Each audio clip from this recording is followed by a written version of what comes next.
Hello friends and neighbors. This is me, Stella Hendricks. Thank you for coming back to my channel again. We're gonna review another one of my vintage Playboys today. I'm super excited to dive in, but I'm not super excited about the cover of this. Oh, actually, before we talk about it, I have to tell you, you guys, I'm sorry. I lied to you again.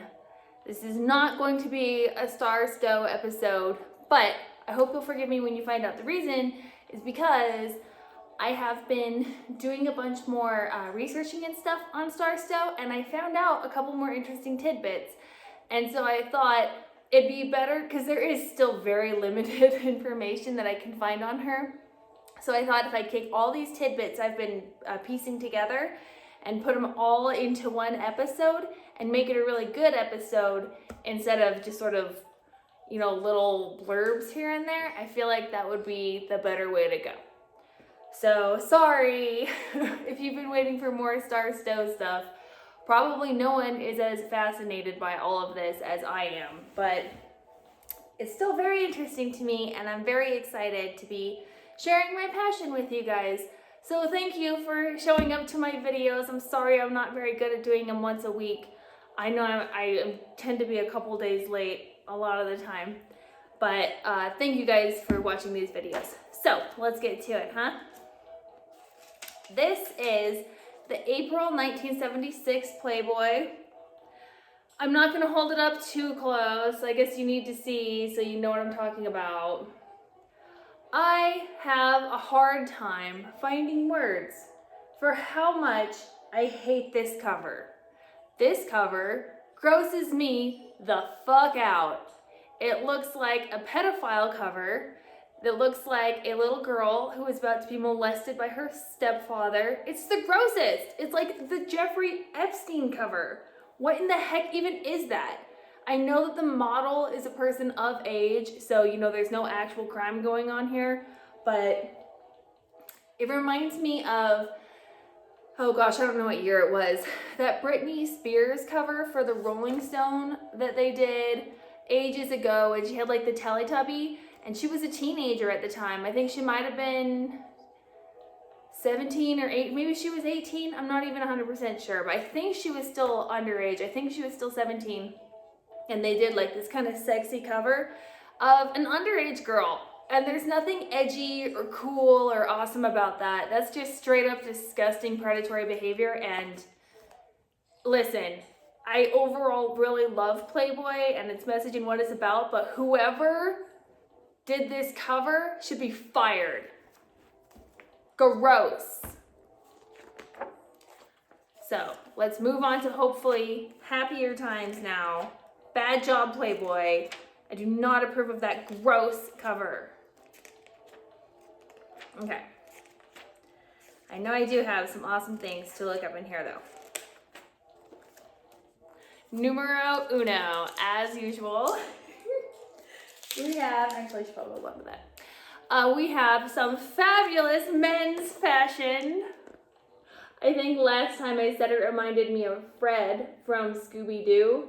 And I know that Scooby-Doo was 60s and this is 70s, but I think it's the cravat. I think he looks good. I'm kind of retro, old school. I love that kind of stuff. So, Playboy After Hours. Little paragraph in here. A 24-year-old Arkansas man has been charged with murdering his wife, who was killed when a stick of dynamite blew up under the bed she occupied with another man. The suspect, said police, had planted the dynamite under the bed after he and his wife separated a week before the incident. Apparently, the man was watching outside the house and saw his wife in bed with the other man, and after the adulterous couple had intercourse twice, lit the fuse. Okay, there's nothing funny about domestic abuse, all right? One of the best tricks that brains have, however, is turning things that are troubling and traumatizing into humor. So in that spirit, let us continue. They had intercourse twice and then he lit the fuse? I guess he wasn't too mad when it was the one go around, but when he saw it the twice, he was done. He couldn't take it anymore. Also, being a huge history nerd, this story seemed kind of familiar to me, and I realized this guy has given his wife the Mary Queen of Scots treatment. If you don't know, Mary Queen of Scots married this total a-hole named Lord Darnley, and he pretended like he was super nice and awesome, and then they got married and he showed his true colors and he was a total jerk. And so Mary Queen of Scots decides she needs to get rid of this guy. Now, even though she's the queen, she still is a woman, and therefore she can't quite King Henry VIII her way out of this situation. And so what she did was she got Lord Darnley, who was suffering from syphilis at the time because he was such a wonderful character, and he was sick, and so they put him in Holyrood Castle, or Holyrood House. It means Holy Cross in like old Celtic or something. Holyrood. And so they're like, oh yeah, go over there and, convalesce for a while and get better. And then when he was hanging out at Holyrood House, they blew it up. They really did. They had a bunch of gunpowder underneath the place and they blew it up. But I think Lord Darnley was onto the plot because he tried to escape and they actually found him in the garden and he'd been strangled. It's a whole murder mystery, but it has to do with blowing up of adulterous spouses who are no longer wanted around the place. So. Also, in the news of 1976 true crime, we have another interesting story. Playboy's Hall of Fleeting Fame, voted in for the most sensible solution to a sticky dispute since King Solomon. Two Iranian youths, who, both in love with the same girl, decided that they would smash their motorcycles together at full speed, with the survivor of the crash getting the girl. They were both killed. Dear me. That sounds a lot like jousting, which was also very popular back in Mary Queen of Scots' day. Boy, this is turning into a historical themed episode so far. Okay, this is just a hysterical, old-timey advertisement. And it's super, what the fuck to me. Before we found VAT 69 gold, we used to go on hikes. Now we explore in style, and we call it safari. We'd say, adventure, discovery. Our friends would say, poison ivy, sore feet. We'd say, those talks around the campfire. They'd say, the drinks are better at home. They had a point. Did they? But the scotch we used was all we thought we could afford. Then we discovered VAT 69 Gold, an impressive label on the outside, an impressive scotch on the inside. It was such good scotch that we decided to upscale everything. We still go on hikes, but now we pack VAT Gold. We wear safari togs, and we're looking for somebody to paint zebra stripes on the station wagon. Oh. What the crap? These things are hysterical. Okay, so I looked up some pictures from 1976, Hugh Hefner's personal style at the time. He had not yet adopted the uniform of silk pajamas and the smoking jacket and the captain's hat. I think it's a yacht captain's hat. I'm not 100% sure. But he was not wearing it at this time, but I found in this magazine perhaps the inspiration thereof. If I can't, here you go. Ah.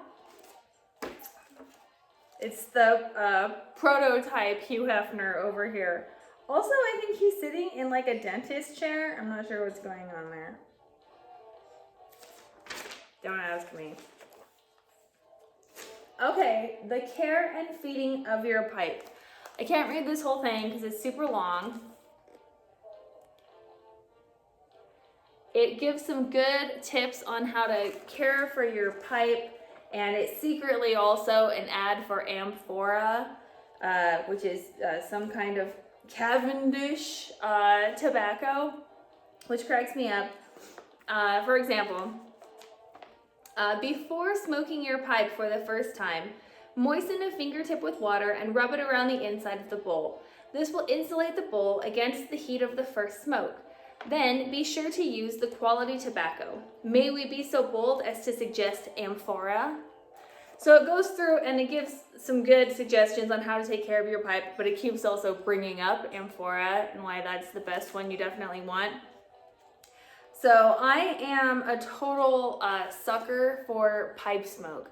I've never smoked a pipe. They went out of fashion long before I came around, but the smell of them reminds me of my great-grandfather. My grandma had a collection of his pipes, and they just had the most wonderful earthy aroma. Even when I'm naughty sometimes when I smoke the wicked ciggies, like I know I'm not supposed to, I like to get cigarette holders that are made out of cedar or some kind of really nice wood because they just give a different smell and taste when you're smoking. Not that you should smoke, don't smoke, it's bad. But I love that smell of tobacco, not of cigarettes, but of proper tobacco, like pipe tobacco. Oh my gosh, I love it. In fact, I recently even got some scented candles that smell like tobacco. Oh, I just think it's the most wonderful smell. If you haven't been to a Playboy club lately, you're going to be surprised. Get out of here. Surprised.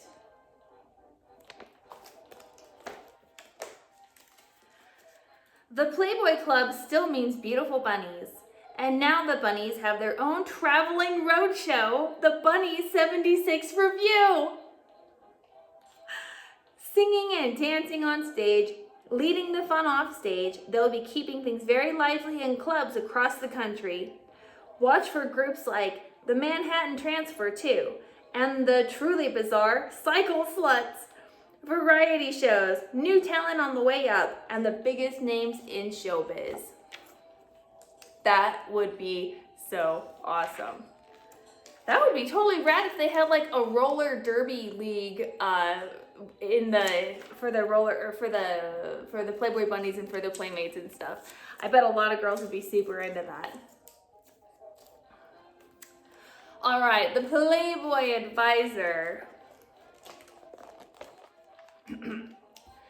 During the past year, a former girlfriend visited me. She is very petite, a foxy little chick who has always been very fun and delightfully liberated. It happened that the conversation drifted to the topic of the relationship between breast size and sensitivity. She claimed that because her breasts are small, they are more responsive, and that was what counted, not size per se. Later I realized that the women I have slept with do fall into two groups, those with large breasts and those with small. You forgot medium there, friend. It seems to me that the small-breasted partners did get more pleasure from stimulation. What do you think? Says TR from Jamestown, New York. Playboy replies, we can't find support for your theory. Some sexual myths are so widespread that we figure they must be encoded in our DNA. This is one of them. Breast sensitivity is largely subjective. Kinsey found that, regardless of size, only about half of the women he surveyed liked to have their breasts kissed or fondled, whereas 93 to 99% of the men were excited by kissing or fondling the above-mentioned breasts. So it really doesn't matter one way or another, right? The one off for the men. In addition, your theory has another flaw. How do you arrive at a suitable dividing point between large and small? Medium? The number of nerve endings is the same regardless of size. Masters and Johnson found that a breast can increase in size by up to a third during excitation? Excitement? Is that word? I don't know. According to this myth, would a girl who crossed the line cease to be sensitive? Still, we conducted an informal survey to determine if there might be any truth to this supposition. The first woman we contacted replied, I don't know about anyone else, but my breasts are more sensitive than you can possibly imagine. Her cup runneth over. That's actually, I think, true. I don't know that because I'm not a sexologist like Kinsey or whatever. I had heard before that smaller breasts are more sensitive. Something about how it's got the same number of nerve endings, whether it's large or small. I honestly have no idea about that, but that's very interesting to put some of those rumors to rest. Here is a cool old school motorcycle.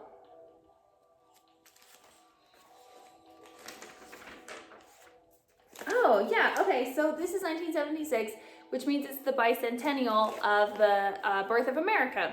So they kind of mention it every here and there. There's going to be a super cool July issue that we'll go through. This is the Spirit of 76 Happy Hour Bar Guide. It's a little thing they've got in here with a bunch of recipes for alcoholic, what are they called? Cocktails. Now, I grew up Mormon, so I didn't really know all these a whole bunch growing up. But, of course, nowadays, I'm pretty familiar with most of them. But some of these are old-timey drinks I've never heard of. We got the dry martini. Everybody knows about martini. James Bond drinks the martini, doesn't he? Bloody Mary. A daiquiri. Rob Roy. What's Rob Roy? What are bitters? I hear people say bitters all the time. Okay, I gotta look this up because I don't actually know what bitters are. A wall banger, a gimlet, a stinger. I don't know those ones. I know a margarita. Sour, everyone knows sours. Gin and tonic, that barely even counts. That's like saying rum and cola. Everyone knows what that is. And a screwdriver. Tequila sunrise, I actually love those. I do not know a sombrero. A colada? Oh, it's just got like coconut in it. I know about mint juleps. A lot of people don't know about mint juleps. They weren't raised right. I was about to say I know about mint juleps because I'm a big fan of Gone with the Wind, and I literally just found right here, look, the Scarlett O'Hara. You guys, I did not do that. I literally didn't notice that until right this moment. That is fortuitous.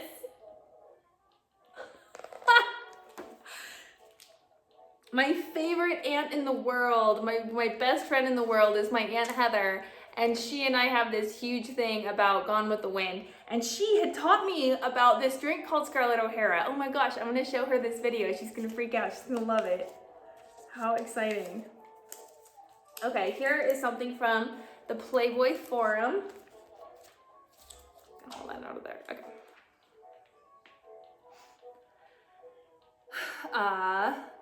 The mention of Marilyn and the Senator in Sex and Cinema 1975, which was in the November 1975 Playboy issue, reminded me that 6 participants in the film are now awaiting trial on charges of oral copulation and conspiracy to commit oral copulation.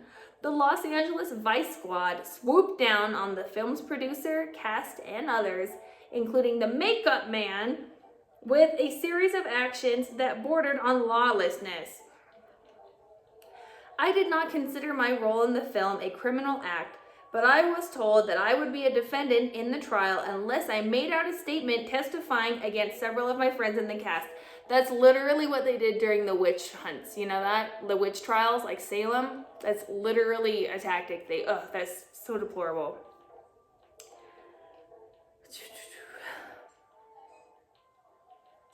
A criminal act is crazy. I would like to think that I managed to do so in a manner that did not injure any of the cast members. I was not present at the shooting of any scenes I was not included in.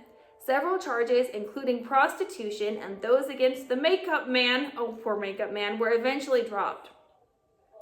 I have not worked as an actor since that film, and it seems to me the police action may have jeopardized my career. Why was such zeal necessary in the first place, and what good was accomplished? William Kirshner of Los Angeles, California. Well, I'll read Playboy's reply first, and then I'll put in my own 2 cents. Before January 1st of this year, fellatio and cunnilingus were crimes in California, and believe it or not, so was something called conspiracy to commit oral copulation. California's new criminal code ended that foolishness, but the producer, 2 actors, and 3 actresses from Marilyn and the Senator are still scheduled to go on trial under the old law. That's appalling. The whole story is so appalling to me that they're gonna get tried under the old law. Can that happen even? I don't think you can do that. And that this puritanical idea of keeping sex something scandalous and shameful and something that can be held against people, I mean, up to something healthy like fellatio and cunnilingus, it's incredible to me that it was illegal. How is that any of anyone's business? Who is passing these laws? I mean, that's just absolutely amazing to me. I'm so glad that I live in the nowadays when laws aren't quite so ridiculous. But, you know, we're still working on a lot of them. Oh, this one is so funny. This one I love. Okay. Forum News Front. Backseat driving. Bologna, I think that's how you say it. Bologna, Italy. A prostitute cannot be stripped of her driver's license merely for servicing customers in the backseat of her car, a local judge has ruled. He agreed with the woman's attorney that a person can drive a car carefully and at the same time lead a scandalous life. That's amazing. Of course, I have dubious opinions about the legal system in Italy because I just finished watching that Netflix documentary about Amanda Knox. And that lead inspector guy in that case who ended up getting promoted was the most horrifying, bigoted idiot I've ever seen in my life. And I can only imagine how many people have been falsely imprisoned because of that guy. Oh my gosh. Okay, so now we have the Marlboro Country Store. Can't you hear the Man from Snowy music? Can't you hear the Man from Snowy River music in the background? That's an old cowboy film that I grew up with and I love. So this is particularly funny to me. I love these old Marlboro ads anyway, but these actually have like some country items that you can buy. I think they even call it from the country store.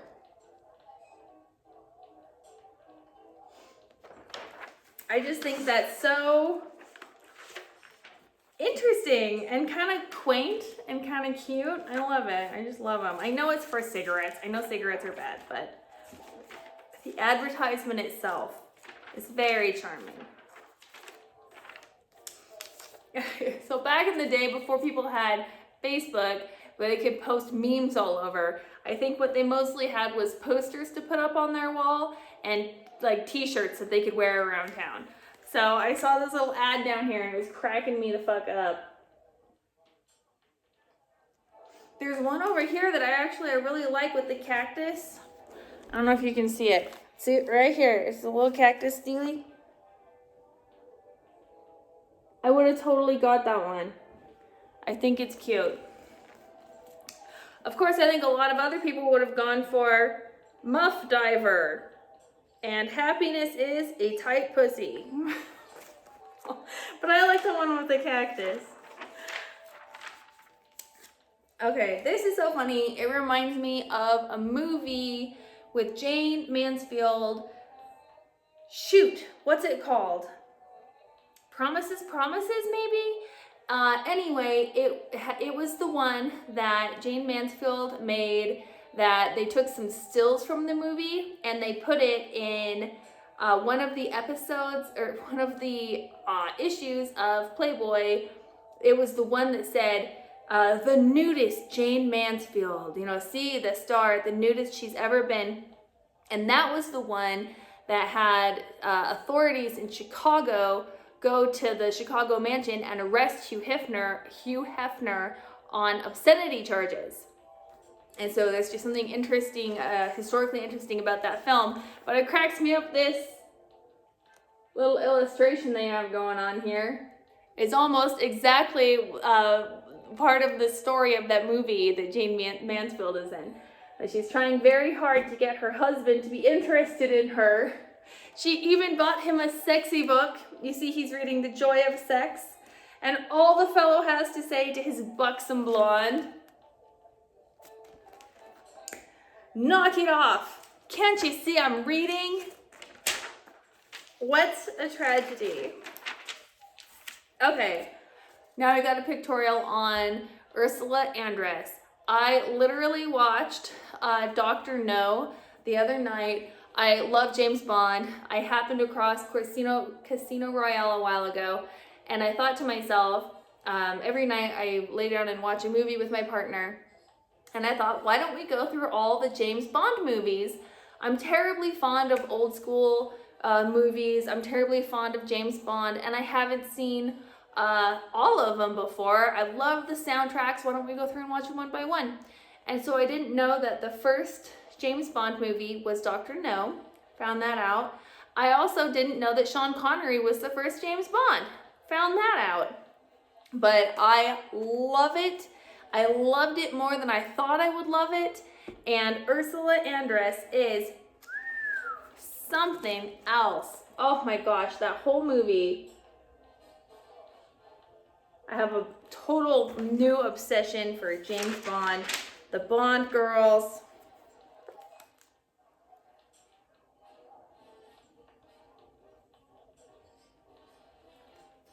Oh yeah, and I read a little blurb before that said something about how photographer John Derek provided Playboy readers with another glimpse of Ursula.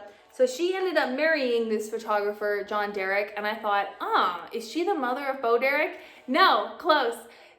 John Derek ended up splitting with Ursula at some point, and he married Bo Derek later.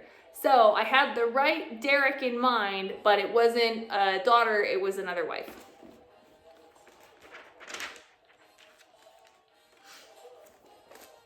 Ursula is Swiss by birth, if you are wondering.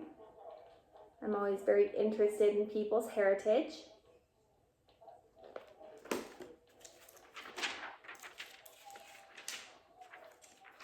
All right. Another cartoon.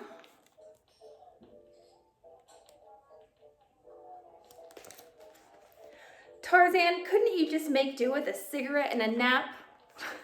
I don't know if that was a guy's reaction after we just, did the dirty. I'd be pretty happy about it. Oh, I'm obsessed with vinyl. I'm obsessed with old record machines. When I was a kid, my family had a cabin up at Kings Beach. My great-great-grandparents had built it, and each generation kind of added a little bit onto it.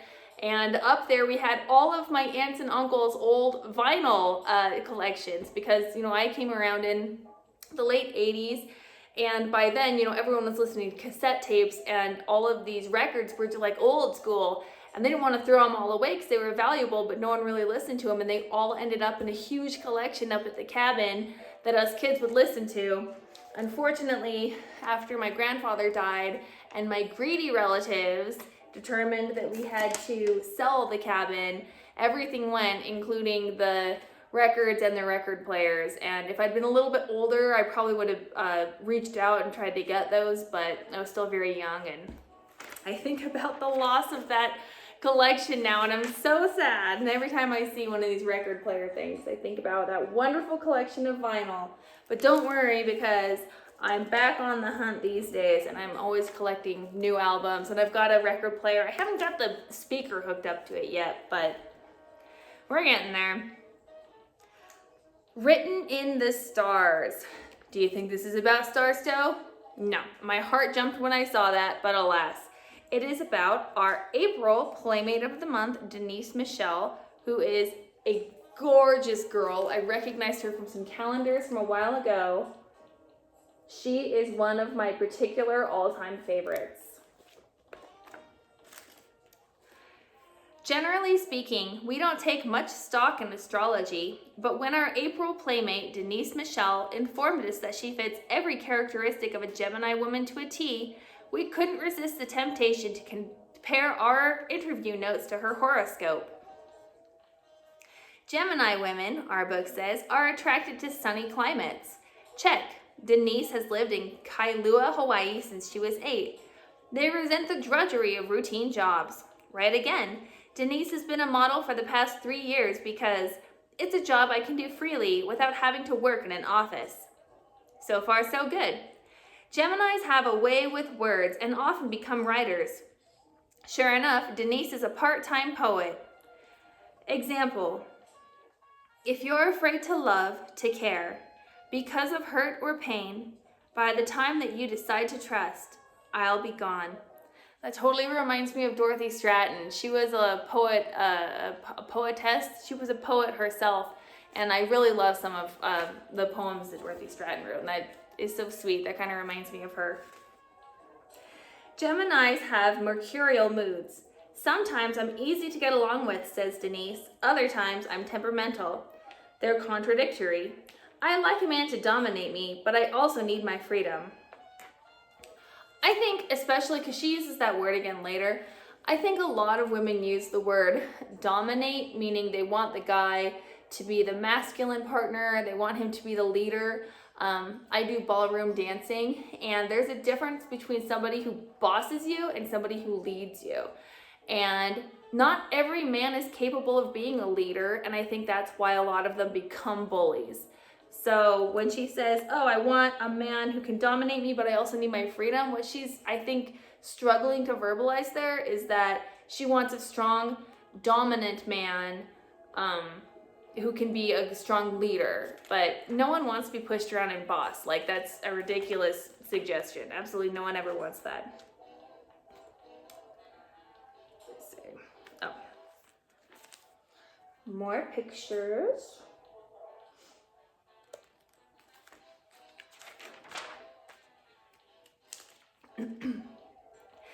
I'm not sure whether you could call me a truly liberated woman.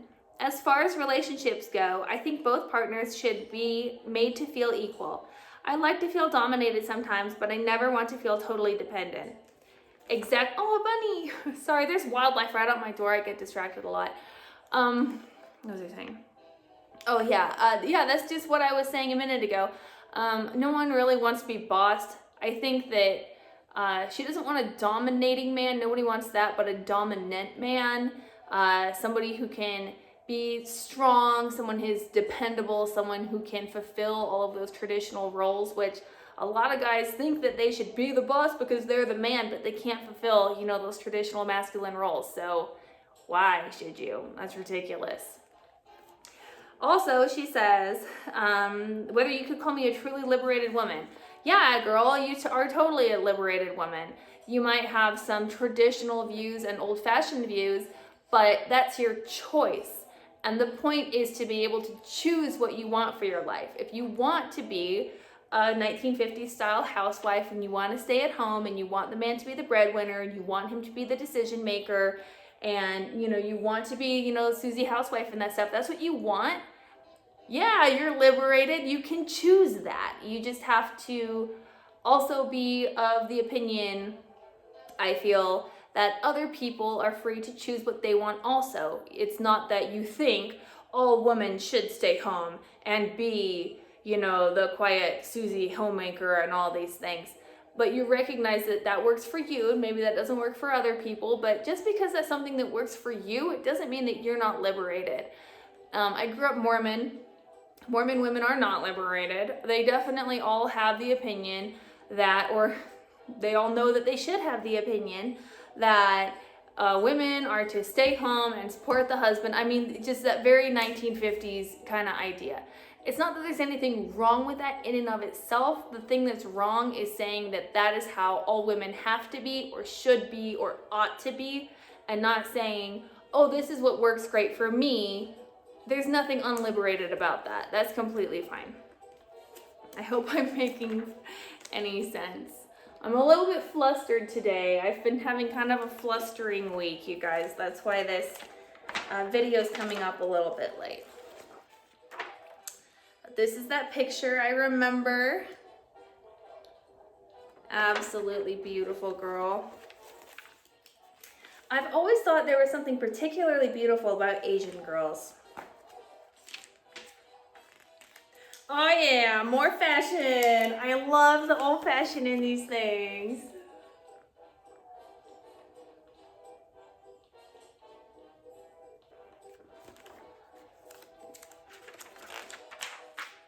Look at the neckties. Everyone's got some kind of like cravat going on.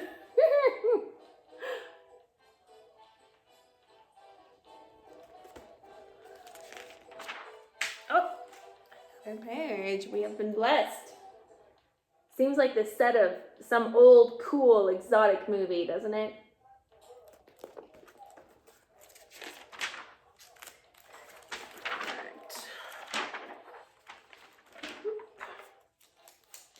Okay, so the winners of the Playboy Music Festival are, well, here, I'll show you the cartoons first. I love these cartoons. I think they're so great. Especially John Denver. Look at John Denver. And here is Elton John. Elton John is particularly interesting because it was mentioned that it was at this 1976 Playboy party where Elton John had won a bunch of awards that he was seen signing autographs for Star Stowe. So I'm trying to find more information on that particular party, see if I can find any more pictures or something. That was one reason that caught my eye. Let's see, what do we have next on here?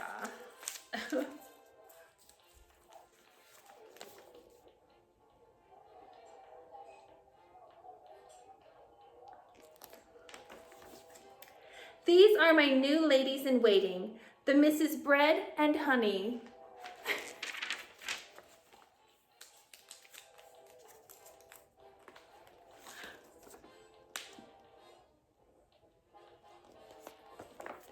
Really, Adele? He's quite big enough without you playing with the Zoom.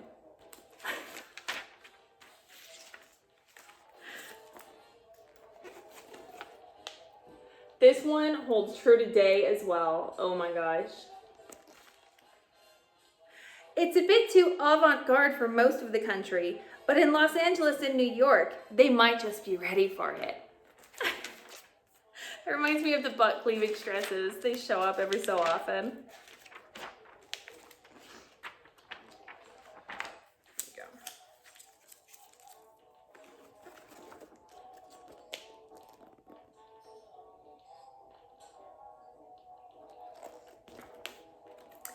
How would you rate me on a scale of 1 to 7? What a scandal! And for the very last one tonight,